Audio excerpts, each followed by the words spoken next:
Assalamualaikum warahmatullahi wabarakatuh. Selamat berjumpa kembali dalam perkuliahan fisika kuantum. Mudah-mudahan kita semua tetap sehat dan tetap dalam lindungan Allah Subhanahu wa taala. Amin. Dalam perkuliahan yang ketiga kali ini kita akan membahas tentang persamaan gelombang Schrödinger atau lazim juga disebut persamaan Schrödinger saja. Nah, sebelum kita mulai perkuliahan, supaya lebih rileks, lebih santai, kita akan lihat video singkat berikut.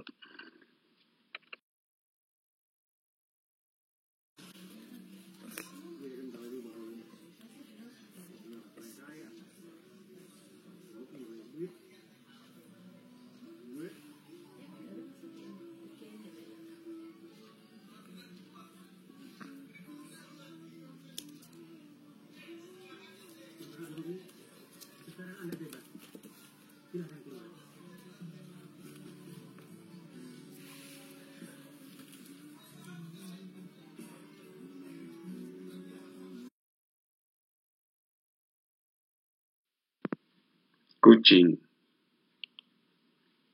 Ada apa dengan kucing sehingga tampil di dalam perkuliahan ini? Nah, simak terus perkuliahan ini yang hingga akhir. Nanti akan ada sedikit cerita dan tugas untuk kalian. Ada apa dengan kucing dan apa hubungannya dengan teori kuantum?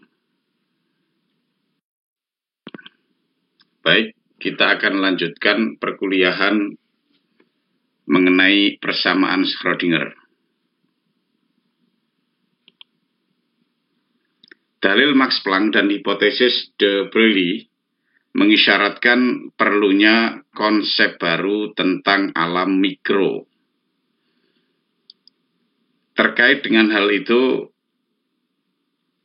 Pak Erwin Schrödinger merumuskan persamaan gelombang yang mampu menggambarkan perilaku zarah, yaitu dengan memanfaatkan konsep sifat gelombang bagi zarah.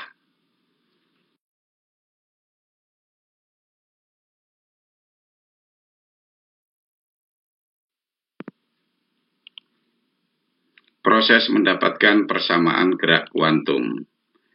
Pertama, terkait dengan zarah bebas. Bebas artinya ya bebas, tidak dipengaruhi oleh apapun. Dalam konteks ini, zarah dikatakan bebas jika zarah itu tidak dipengaruhi oleh potensial atau zarah tidak berada dalam medan potensial.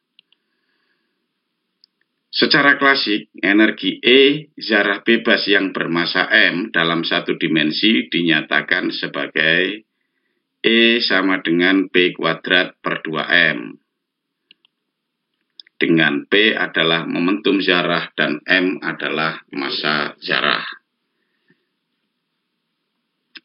Peralihan ke kuantumnya dapat dilakukan dengan memasukkan konsep kuanta Max Planck, yaitu E sama dengan h-nu atau sama dengan h bar omega. Dengan h bar adalah tetapan Planck tereduksi atau sering juga disebut sebagai tetapan Dirac. Dan momentum Compton P sama dengan h bar k.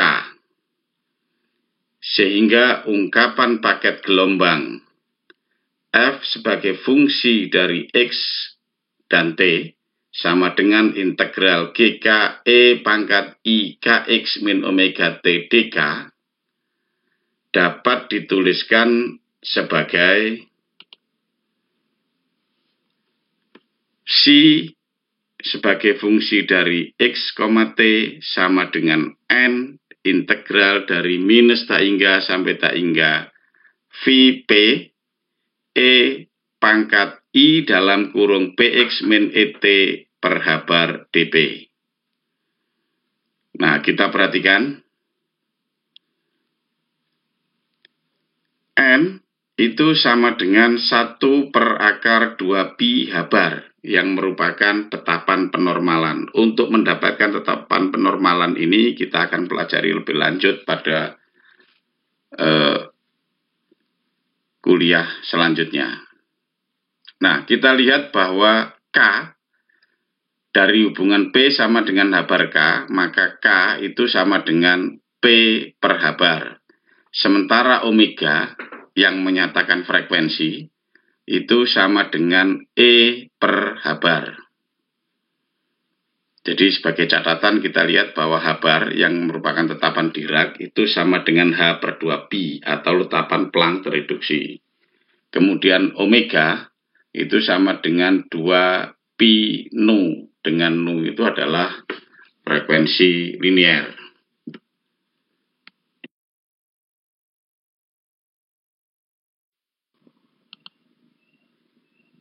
Kita perhatikan persamaan 2, si xt sama dengan n integral Vp EI Bx ET per H bar dp.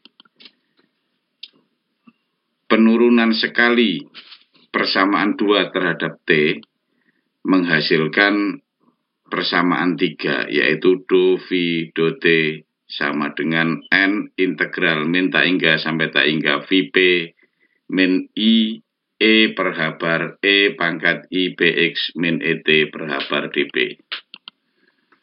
Nah, karena E itu sama dengan P kuadrat per 2M, maka do Vt do Vx, T dt itu sama dengan min I per 2M H bar N V P P kuadrat EI Bx min ET per H bar dp.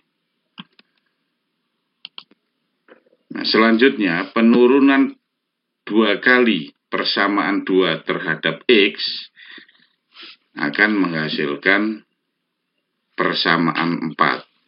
Yaitu do 2si x, t do x kuadrat sama dengan min n per h bar kuadrat integral Vp p kuadrat EI Bx min ET per h bar dp. Dari persamaan 3 dan 4 ini kita dapatkan persamaan 5, yaitu I H bar do V do T sama dengan min H bar kuadrat per 2M do 2V do X kuadrat. Untuk mendapatkan persamaan ini kita perhatikan bahwa pada persamaan 3 yang saya beri kotak merah ini, yaitu n integral Vp p kuadrat EI Bx min ET per H bar dp, itu sama dengan, jadi ini kita buang ke ruas kiri, sama dengan min 2M H bar per I do V do T, atau kalau saya kalikan I per I, akan kita peroleh I 2M H bar do V do T. Sementara dari ruas kanan kita juga akan peroleh yang di dalam kotak merah ini, N Vp p kuadrat EI Bx min ET per H bar dp sama dengan min H bar kuadrat do V kuadrat do X kuadrat. Kita perhatikan bahwa yang di dalam kotak merah ini sama. Nah, yang persamaan 3 hasilnya ini, yang persamaan 4 hasilnya ini.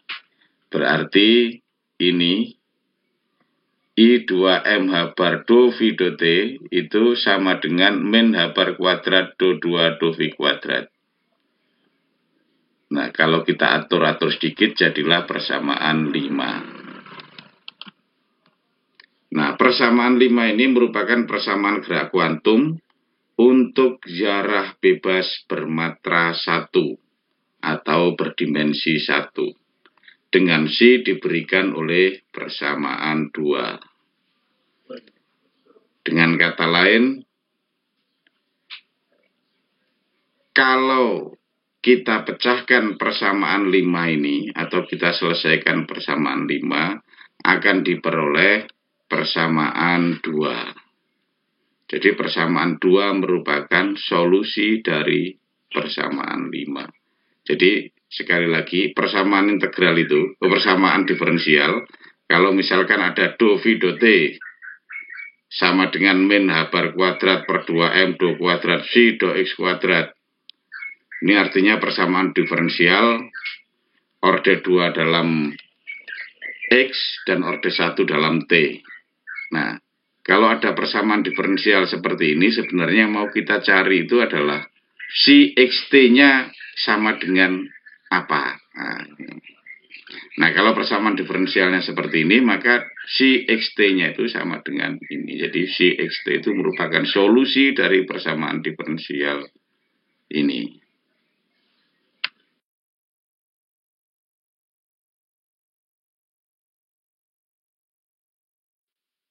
Selanjutnya kita perhatikan perluasan E untuk zarah bebas di dalam ruang bermatra 3 atau berdimensi 3 dapat dinyatakan sebagai E sama dengan P dot P per 2M. Jadi karena V itu merupakan besaran vektor, maka P kuadrat itu sama dengan P dot P. Dengan demikian, E itu sama dengan 1/2M Px kuadrat plus Py kuadrat plus Pz kuadrat. Karena itu persamaan 5, yaitu persamaan ini, dapat dinyatakan sebagai I H bar do V do T atau turunan V terhadap T.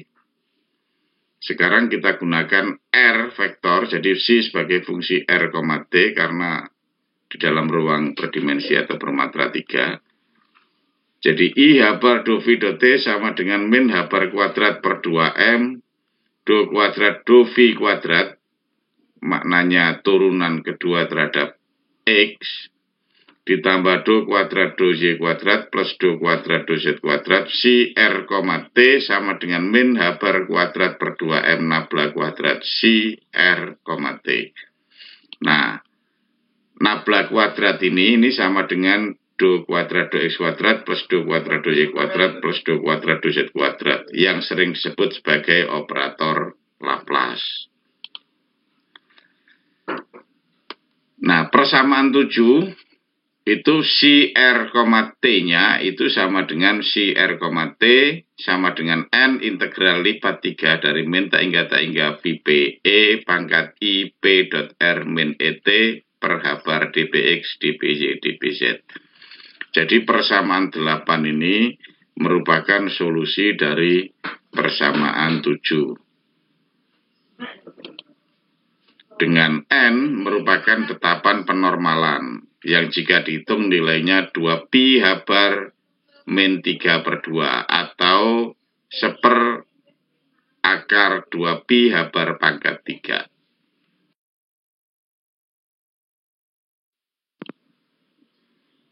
Nah, sekarang kita perhatikan, kita bandingkan antara persamaan 6 dengan persamaan 7. Ini E sama dengan P kuadrat per 2M atau P dot P tadi. P kuadrat per 2M. Kalau persamaan ini, kedua ruasnya, yaitu ruas kiri dan ruas kanan, dikalikan si dari kanan, ya, ingat dikalikan di sini dalam tanda petik, ya, karena ini bisa bermakna lain itu ya, dengan perkalian biasa.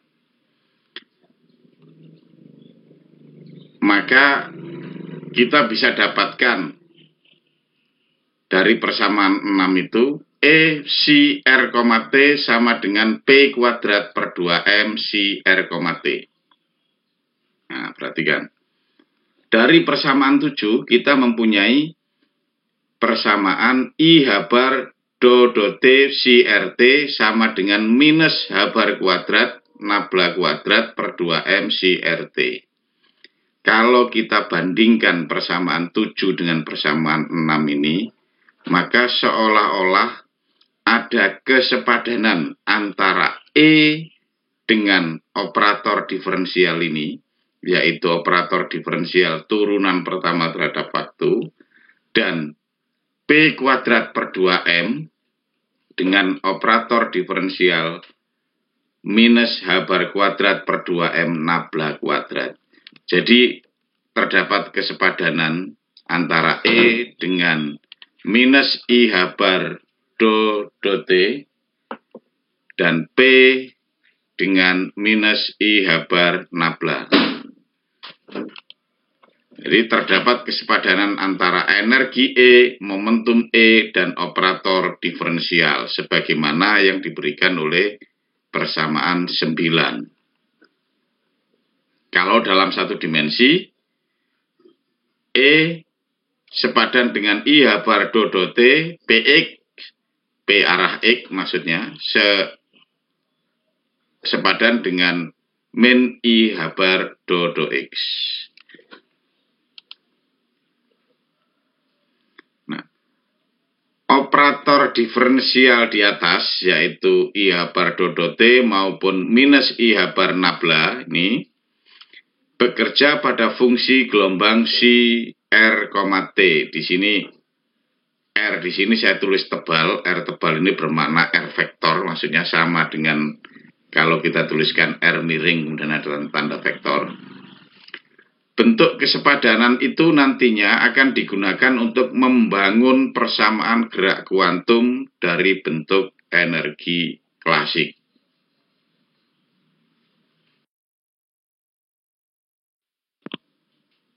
Selanjutnya kita akan tinjau mengenai jarah tak bebas. Nah, tak bebas di sini berarti bahwa jarah itu berada di dalam medan potensial atau dipengaruhi oleh potensial. Ditinjau jarah yang mengalami gaya F yang sifatnya konservatif, yang dapat dituliskan sebagai gradien energi potensial V R, T. Nah, kalau F itu bersifat konservatif,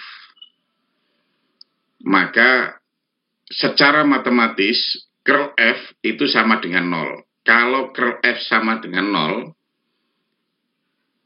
pasti F dapat dinyatakan sebagai gradien dari potensial skalar, sebagaimana yang dinyatakan dalam persamaan 10.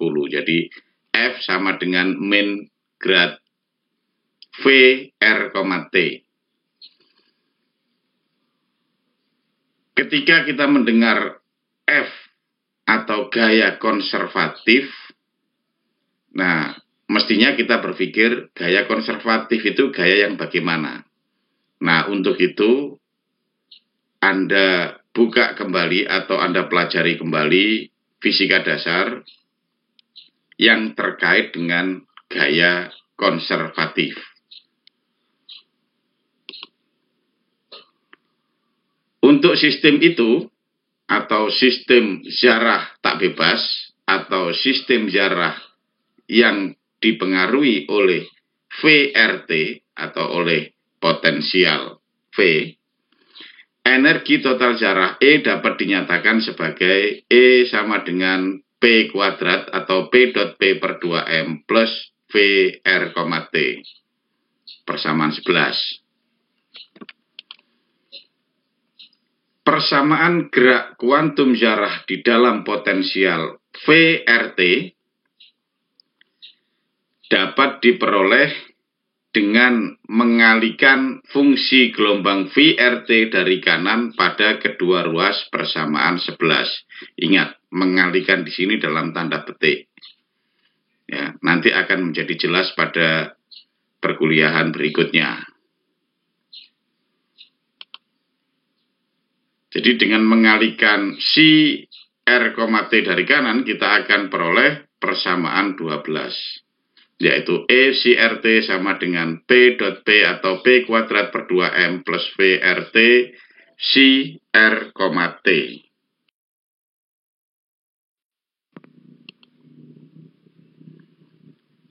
Dengan menggunakan asas kesepadanan, sebagaimana yang dinyatakan dalam hubungan 9 ini, persamaan 12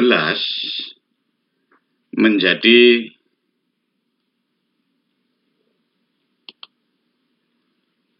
I habar dot T R, T sama dengan minus H bar kuadrat per 2M nabla kuadrat plus V R, T RT. Persamaan 13 ini dapat ditulis secara sederhana menjadi persamaan 13 star. I H bar dot T R, T sama dengan H R, T. Nah, persamaan 13 atau 13 bintang ini merupakan persamaan gelombang Schrödinger atau persamaan gerak kuantum untuk zarah bermassa M dalam pengaruh potensial VRT. Kita perhatikan. H ini ada, saya beri tanda topi, ini berarti H adalah operator yang dapat dituliskan seperti persamaan 14 ini. Jadi H atau operator H sebagai fungsi dari R, P, T sama dengan minus H bar kuadrat per 2M nabla kuadrat plus V, RT. Operator H ini lazim disebut sebagai operator Hamilton yang bekerja pada psi. Jadi sekarang kita tidak mengatakan bahwa psi itu dikalikan dari kanan, gitu saja. Tapi psi itu adalah fungsi yang dikenai oleh operator. Jadi kalau persamaan 13 bintang ini, psi-nya itu dikenai operator dot T di ruas kiri. Kemudian yang di ruas kanan, psi R, T-nya dikenai operator Hamilton, H. Nah, kita lihat dalam persamaan Schrödinger ini, persoalan persamaan 13 atau persamaan Schrödinger secara efektif ditentukan oleh potensial sistemnya atau VRT ini. Nah, makanya di sini dituliskan sebagai penentu persoalan. Jadi VRT itu menentukan penyelesaian persamaan Schrödinger. Susah atau mudahnya penyelesaian persamaan Schrödinger ini untuk mendapatkan CRT ditentukan oleh VRT-nya atau potensial sistemnya. Mengapa demikian? Karena operator minus H bar kuadrat per 2M nabla kuadrat atau operator yang terkait dengan energi kinetik dan operator IH bar dot T atau operator yang terkait dengan energi total ini sudah baku. Jadi operator ini bagaimanapun sistemnya, operator ini tetap seperti ini. Ya.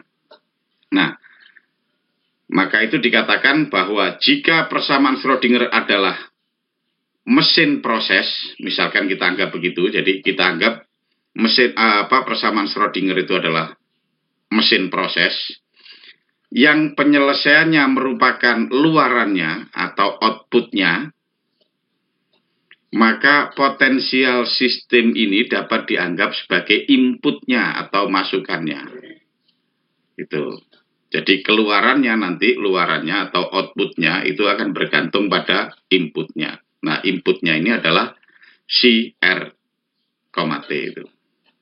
Nah, bentuk potensial sistem ini itu juga akan menentukan pilihan sistem koordinat yang akan dipakai. Nah, misalkan begini, VRT.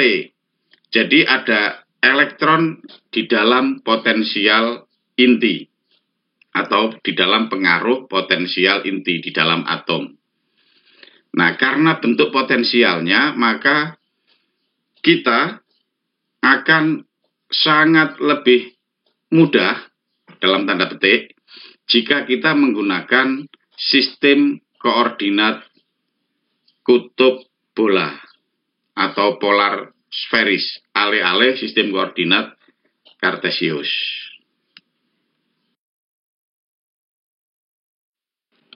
Sekarang kita akan bahas mengenai fungsi gelombang yang terkait dengan dua hal, yaitu makna fungsi gelombang dan syarat fungsi gelombang santun. Fungsi gelombang yang disimbolkan dengan psi itu merupakan makhluk matematis dan tidak mempunyai arti fisik apa-apa. Nah, secara eksplisit atau tersurat, fungsi gelombang psi dinyatakan sebagai besaran teoritis mendasar di dalam mekanika kuantum yang merupakan pemberian atau deskripsi kejadian yang mungkin. Nah, Max Born menyatakan bahwa meskipun fungsi gelombang tidak mempunyai arti fisik, namun kuadrat mutlak dari fungsi gelombang itu dapat ditafsiri sebagai rapat kebolehjadian atau rapat probabilitas, sebagaimana yang dinyatakan dalam persamaan 15. Jadi kuadrat mutlak psi merupakan rapat kebolehjadian PRT. Psi star ini merupakan sekawan atau jodoh kompleks bagi psi. Rapat kebolehjadian berarti kebolehjadian atau probabilitas tiap satuan volume karena 3 dimensi. Kalau 2 dimensi tiap satuan luas, kalau 1 dimensi tiap satuan panjang. Selanjutnya, PDV, jadi P rapat kebolehjadian dikalikan dengan dV elemen volume,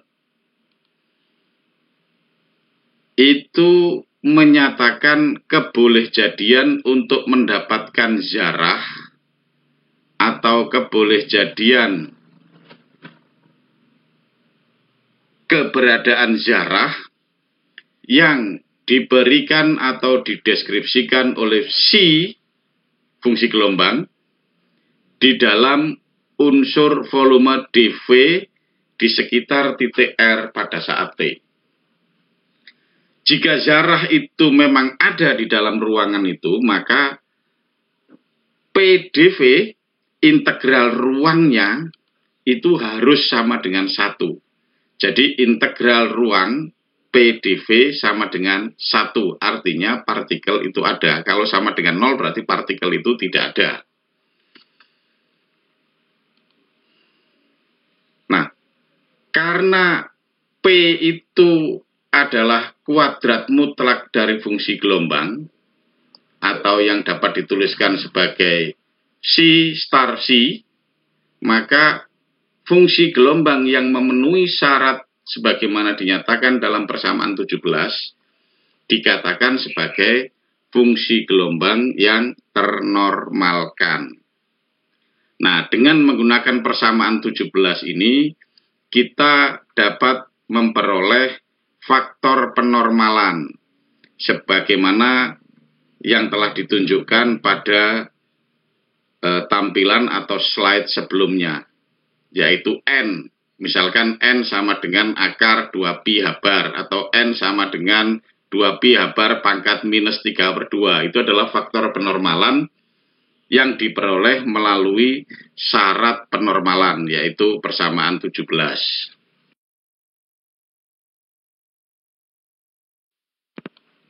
Selanjutnya kita perhatikan penurunan rapat kebolehjadian atau persamaan 15 ini terhadap waktu memberikan persamaan 18 atau do P do T sama dengan I habar per 2M divergensi dari psi star grad psi min grad psi star psi atau do do T psi kuadrat mutlak minus divergensi dari I habar per 2M psi star grad psi min grad psi star psi sama dengan 0. Nah, persamaan 18 ini ternyata merupakan persamaan kemalaran atau persamaan kontinuitas yang bisa dituliskan atau yang dapat dituliskan dalam bentuk sederhana, yaitu do P do T plus divergensi S sama dengan 0. P-nya sama dengan kuadrat mutlak dari C, S-nya sama dengan minus I habar per 2M C star grad C min grad C star C. Menyatakan flux atau arus rapat arus kebolehjadian.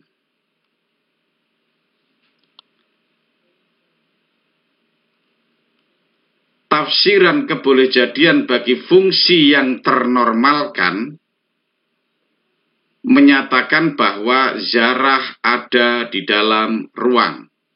Ingat bahwa fungsi ternormalkan. Keadaan yang demikian itu benar untuk setiap saat sepanjang zarahnya stabil.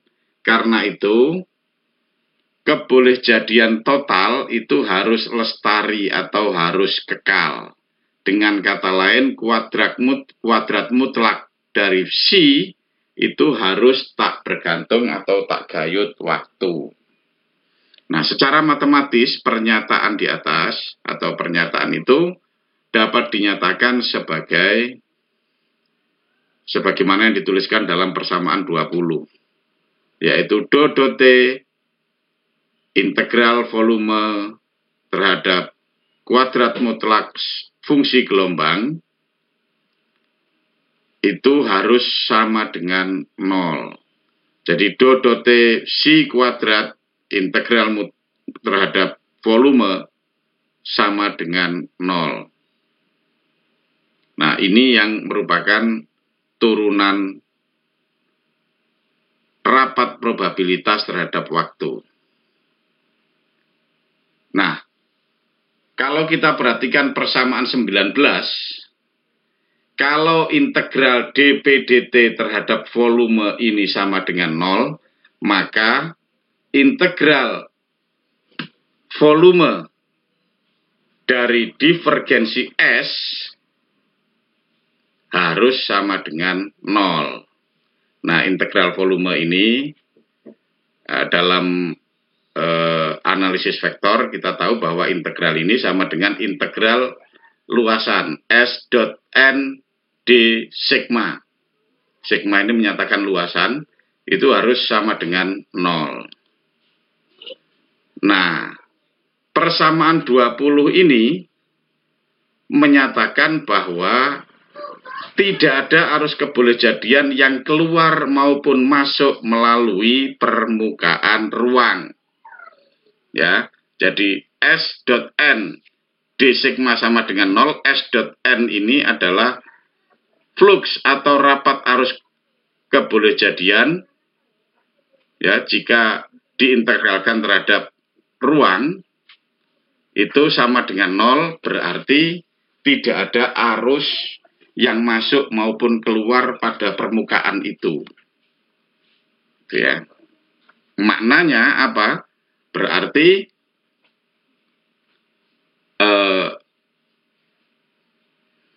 zarah itu ada di dalam ruang. Jadi zarah tidak keluar dan tidak ada zarah yang masuk. Ya, sepanjang zarahnya stabil. Bahasan selanjutnya yang terkait dengan fungsi gelombang adalah syarat fungsi gelombang santun. Apa fungsi gelombang santun itu? Tidak semua fungsi gelombang dapat mendeskripsikan atau memberikan perilaku zarah di dalam mekanika kuantum.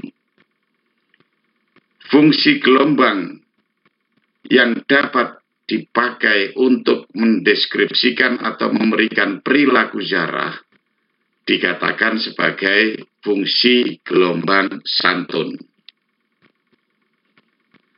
Fungsi gelombang santun atau fungsi gelombang dikatakan santun jika fungsi gelombang itu memenuhi beberapa syarat berikut. Yang pertama adalah probabilitas harus merupakan fungsi yang kuadratnya terintegralkan atau integrable square, yaitu integral ruang dari kuadrat mutlak C lebih kecil dari tak hingga. Maknanya integral ini harus berhingga. Karena integral dilakukan terhadap seluruh ruang, syarat ini mengakibatkan si atau fungsi gelombang harus bernilai 0 atau menuju 0 untuk R menuju tak hingga. Artinya apa? Artinya fungsi gelombang atau zarah itu harus berada di posisi berhingga. Syarat yang kedua, fungsi gelombang berhingga. Jadi kalau syarat yang pertama tadi adalah integral dari probabilitasnya itu harus berhingga. Syarat yang kedua, si RT-nya itu sendiri atau fungsi gelombangnya itu sendiri juga harus berhingga. Agar syarat yang pertama itu bernilai 0 atau 1. Jadi bernilai 0 jika partikelnya tidak ada dan bernilai 1 jika partikelnya ada.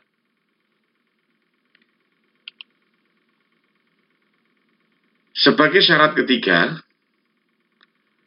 fungsi gelombang atau si RT itu harus bernilai tunggal. Maknanya apa? Jadi kalau ada suatu zarah, misalkan sebuah zarah, maka fungsi gelombang yang mendeskripsikan zarah itu bernilai A, maka fungsi gelombang itu harus cuma bernilai A saja, tidak boleh bernilai A, B, C, dan seterusnya. Itu yang dikatakan sebagai bernilai tunggal atau unik. Nah, persyaratan ini dimaksudkan agar rapat peluang si kuadrat mutlak juga bernilai tunggal. Syarat yang keempat adalah fungsi gelombang CRT dan turunan atau derivatif pertamanya malar di setiap R atau di setiap posisi. Nah, untuk lebih jelasnya, syarat yang keempat ini kita akan mendengarkan atau meninjau keterangan lebih lanjut berikut.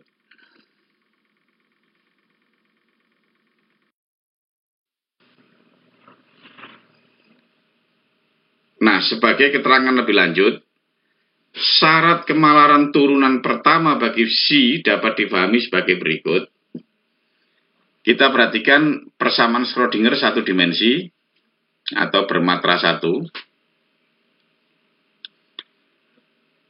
Jika psi merupakan fungsi malar atau fungsi kontinu bagi X untuk semua waktu T, maka dou V dot T juga merupakan fungsi malar atau kontinu bagi X. Karena itu, berdasarkan asas simetri, ruas kanan persamaan di atas harus kontinu atau harus malar. Jadi kalau ruas kirinya malar, maka ruas kanannya harus juga malar. Nah, ketak malaran atau ketak kontinuan salah satu suku ruas kanan itu akan dilenyapkan atau harus dilenyapkan oleh perilaku berlawanan dari suku lainnya. Ruas kanan ini kan ada dua suku, yaitu suku yang mewakili operator energi kinetik yang bekerja pada V dan suku yang mewakili operator energi potensial yang bekerja pada psi. Nah, jika ada ketidakmalaran pada salah satu suku, misalkan suku yang pertama tidak malar, maka perilaku itu harus dilawan atau dilenyapkan oleh suku satunya lagi.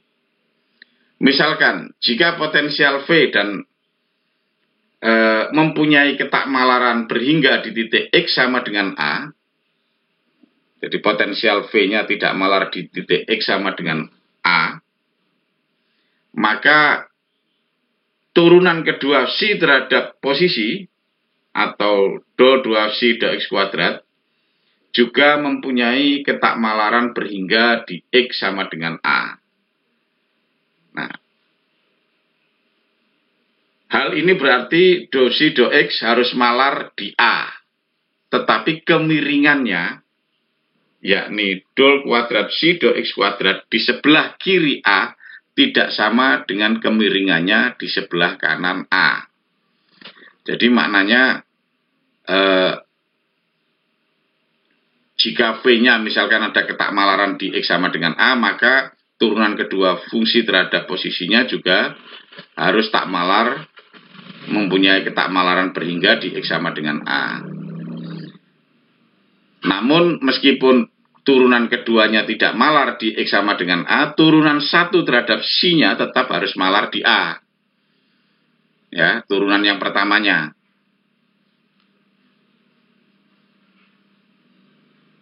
Namun kemiringannya, yakni kemiringan dari ini do psi do X,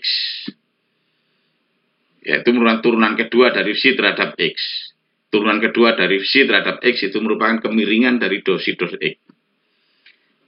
Di sebelah kiri A itu tidak sama dengan kemiringannya di sebelah kanan A.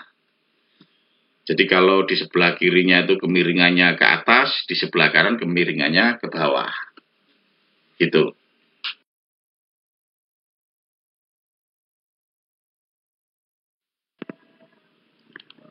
Sebagai bahasan terakhir dalam perkuliahan ini, kita akan membahas tentang nilai harap dan teorema Ehrenfest.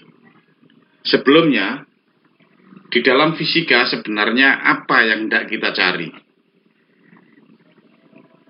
Jadi dalam suatu sistem fisik sebenarnya apa yang hendak kita ketahui? Nah, sesuatu yang hendak kita cari atau kita ketahui itu sebenarnya berupa besaran fisis. Nah, besaran fisis ini bisa atau dapat berupa observable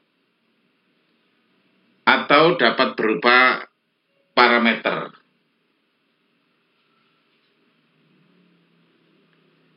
Nah, observable itu merupakan besaran yang terukur yang dimiliki sistem dan menggambarkan perilakunya sehingga nilainya dapat berubah. Jadi misalkan T, waktu, R, posisi letak, V, kecepatan, momentum, gaya, momentum sudut, dan sebagainya.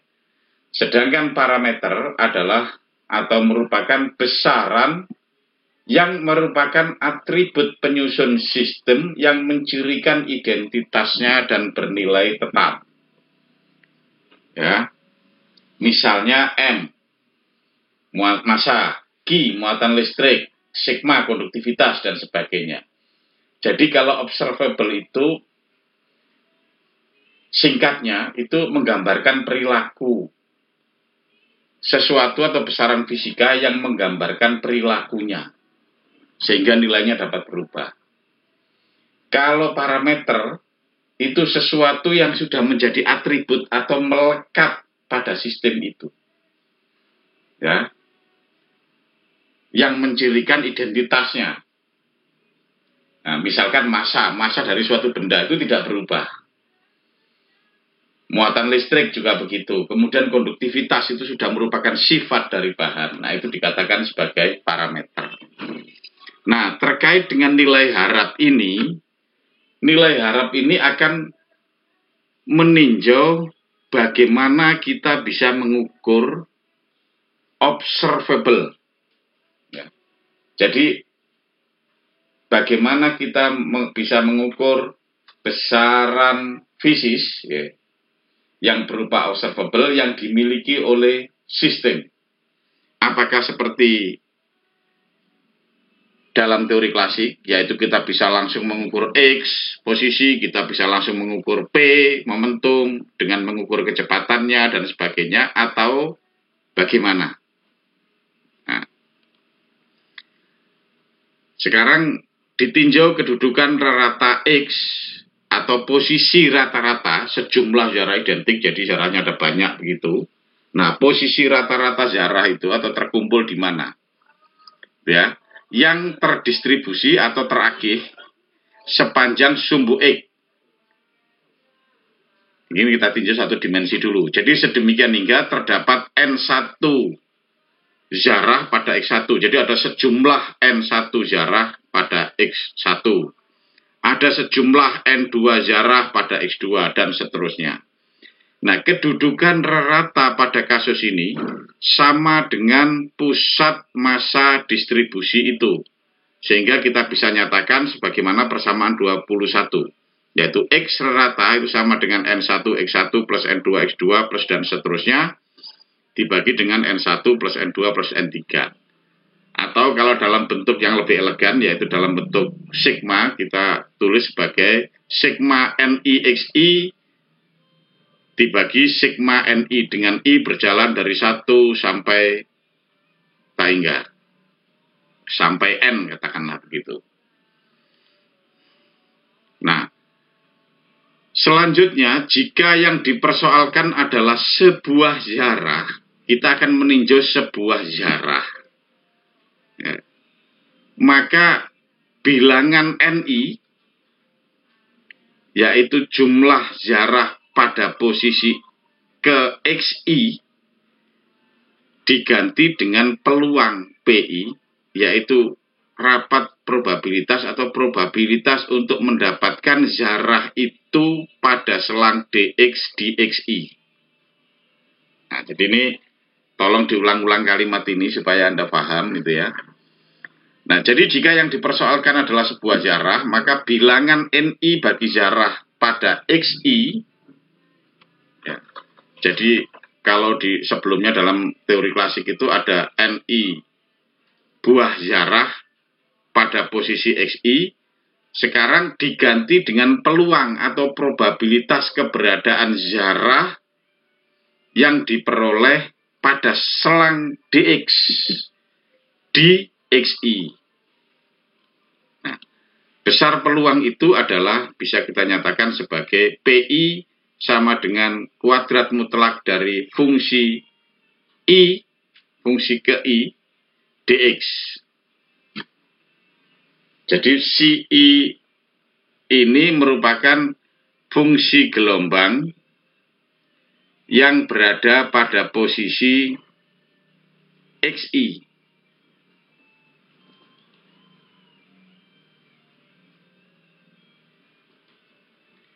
Jika jumlahan sigma, karena selang DX itu cukup kecil ya, jika penjumlahan sigma diganti dengan penjumlahan integral, maka kedudukan zarah tunggal adalah nilai harap bagi X. Perhatikan bahwa kedudukan zarah tunggal atau posisi zarah tunggal adalah nilai harap bagi X.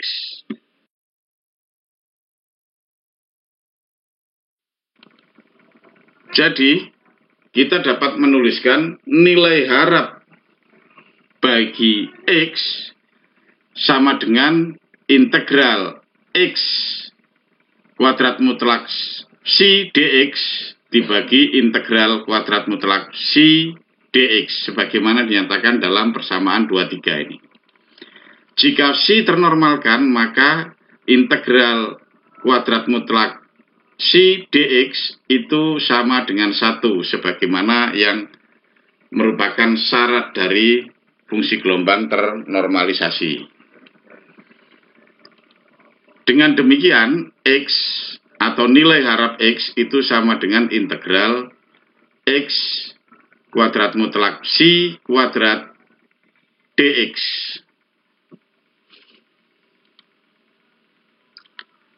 Selanjutnya, bagaimanakah cara mendapatkan nilai harap peubah dinamis seperti momentum dan energi zarah? Nah, persoalan ini muncul karena psi itu merupakan fungsi dari X, T. Sehingga P maupun E juga harus dinyatakan sebagai fungsi X dan T. Jadi P sebagai fungsi X, T dan E sebagai fungsi X, T. Padahal di sisi lain secara kuantum, asas ketakpastian itu mencegah hal yang demikian itu. Dengan kata lain, kalau kita mengukur pada posisi X dengan tepat, ya, maka kita tidak akan mampu mendapatkan mendapatkan momentum dengan ketelitian atau ketepatan yang akurat. Nah, jadi artinya kalau X itu kita tetapkan posisinya begitu, posisinya tertentu, maka kita sebenarnya tidak akan bisa mendapatkan P-nya. Demikian juga dengan kalau kita ukur T-nya dengan tepat pada saat T0 misalkan, kita tidak akan bisa mendapatkan energinya.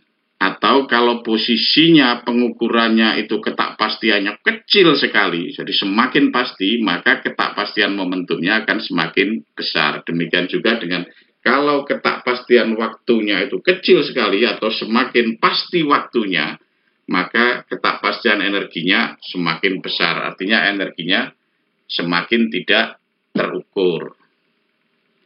Nah, sekarang bagaimana kita mendapatkan, kalau kita bisa dapat nilai harap X, bagaimana kita dapat menentukan nilai harap P misalkan. Nah, saran untuk mendapatkan nilai harap yang demikian itu dikemukakan oleh Pak Ehrenfest.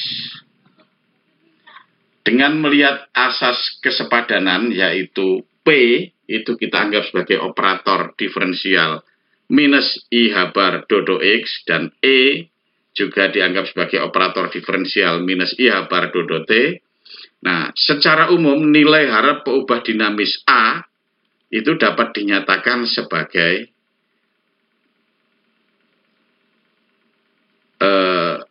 nilai harap A sama dengan integral C star A C dx per integral C star C dx.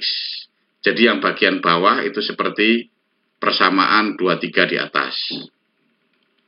Ya. Nah, jika C ternormalkan sama seperti di atas juga, nah kita akan peroleh nilai harap A, observable dinamis A, itu sama dengan integral C star A C dx, dengan A itu adalah operator yang mewakili peubah dinamis A. Jadi sekarang A itu, peubah dinamis A itu bukan A sendiri yang diukur. Namun untuk mengukur atau mendapatkan nilai harap A, kita harus mewakilkan A kepada operator A. Jadi dengan kata lain, kalau A, nilai harap A ini adalah dalam ruang fisis atau bermakna fisis, maka operator A ini sebenarnya bukan makhluk dalam ruang fisis, namun makhluk dalam ruang matematis.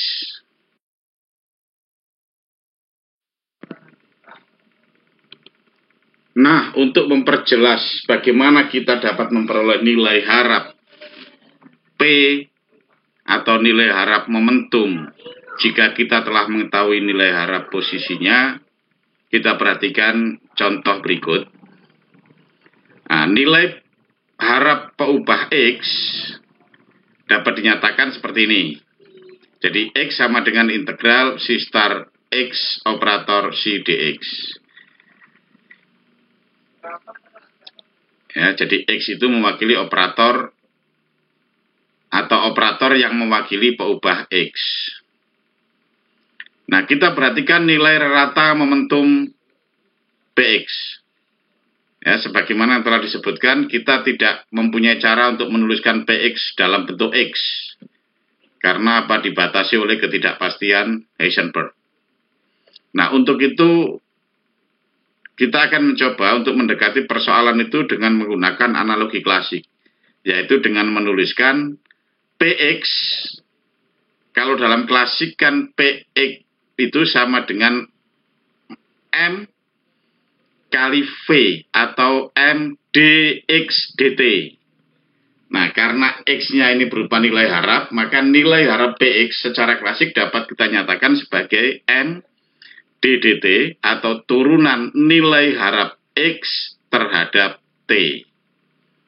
Ya. Nah, kita perhatikan nilai harap X di atas.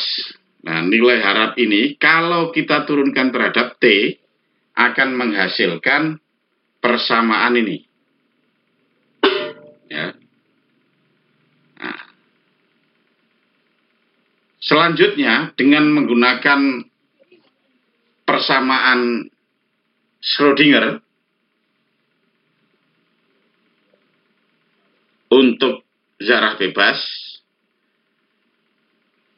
do C star do T itu sama dengan H bar per I 2M do 2C star do X kuadrat.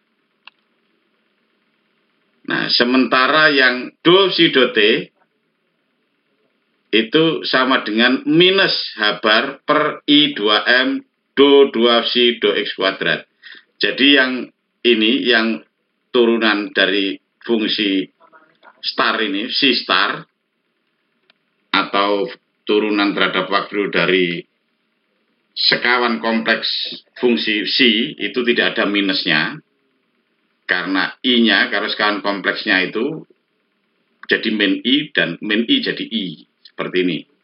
Nah, sementara yang ini ada min-nya sesuai dengan rumusan Schrödinger yang sebelumnya. Nah, kemudian kalau X itu tidak bergantung secara eksplisit terhadap waktu, maka do X do T atau turunan X terhadap T itu sama dengan 0. Sehingga yang ada cuma dua suku ini. Ya, dua suku ini dengan mengganti do C star do T dan do C do T dengan persamaan-persamaan yang ada di atas ini, akan kita peroleh nilai harap Px sama dengan H bar per 2I integral do 2C star do X kuadrat X C min C star X do 2C do X kuadrat dx. Nah, selanjutnya kita perhatikan. Kita akan memanipulasi suku yang pertama di dalam tanda integral ini.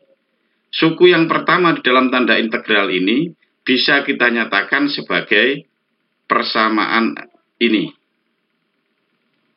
Ya, jadi do 2C star do X kuadrat XC itu sama dengan do X do C star dx XC minus do C star do XC minus do C star dx X do C do X.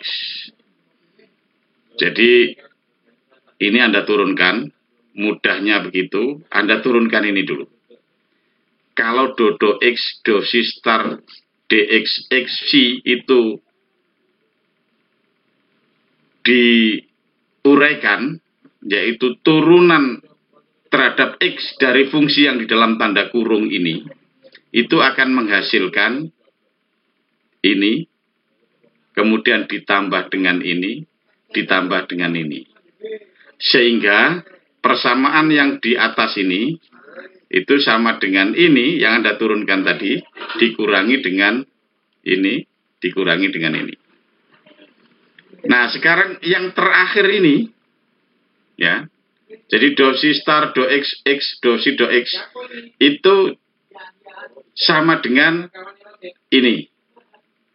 Nah, jadi do X, C star X do C do X, minus C star do C do X, min C star X do 2C do X kuadrat. Nah, ini langkahnya sama dengan langkah sebelumnya tadi. Jadi kalau Anda turunkan ini, Anda akan ketemu ini, plus ini, ditambah ini.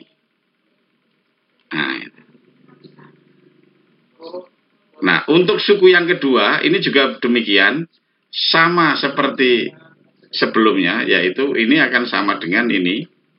Jadi kalau Anda turunkan ini akan ketemu ini ditambah dengan ini. Sehingga ini, persamaan ini, itu akan sama dengan persamaan ini dikurangi persamaan ini.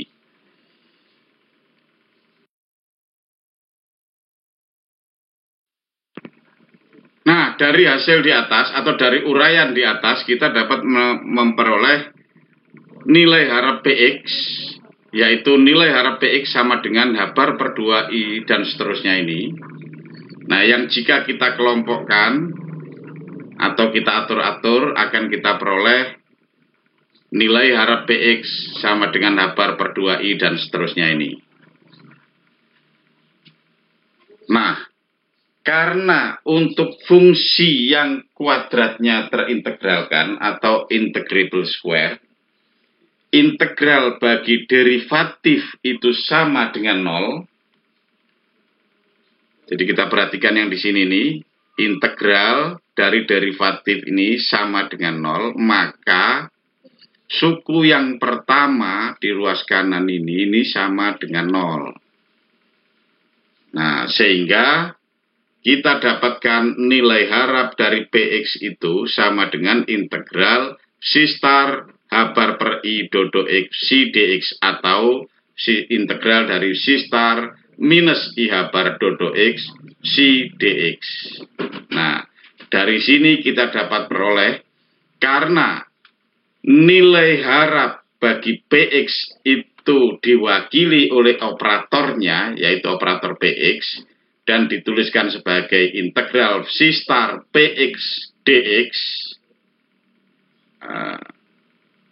maka PX operator dari atau operator yang mewakili observable PX itu dapat dinyatakan sebagai minus IH bar dodo X.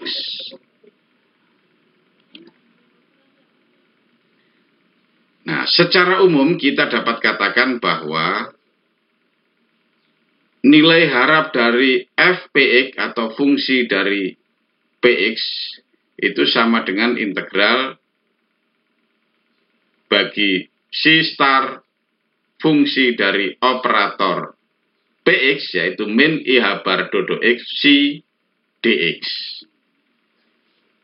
Nah, kita perhatikan bahwa setiap observable dalam mekanika kuantum akan diwakili oleh operator yang terkait dengan observable itu di dalam ruang matematis atau lazim dikatakan sebagai dalam ruang Hilbert. Tapi nanti kita akan pelajari lebih lanjut dalam perkuliahan berikutnya. Nah, sebagai kesimpulan dari terkait dengan observable atau nilai harap dari observable system, ya. Jadi hasil pengukuran observable system mekanika kuantum di dalam keadaan tertentu itu diberikan oleh nilai harap pada keadaan itu.